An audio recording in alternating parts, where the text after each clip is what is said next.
Loslassen, anbremsen, Kontrolle und jetzt lauf. Lauf. Schön gemacht, gut. Lass dich erstmal ein Stückchen dahin tragen und dann rechts steuern.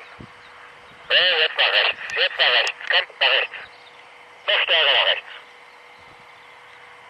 Jawohl. Landebereit sein. Bremsen, aufsetzen, weiterlaufen. Schön gemacht, butterweiche Landung. Und nach rechts steuern können, dass du wieder vom Feld runterkommst. Linke Hand hoch dazu. Linke Hand hoch, rechts ein Stückchen stärker steuern, da kommt schön der noch nicht rum. Kommt noch mehr nach rechts,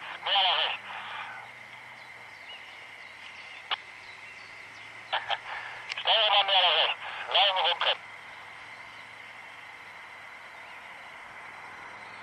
Und nochmal nach rechts, weiterlaufen. Überlegst hin, okay, gut.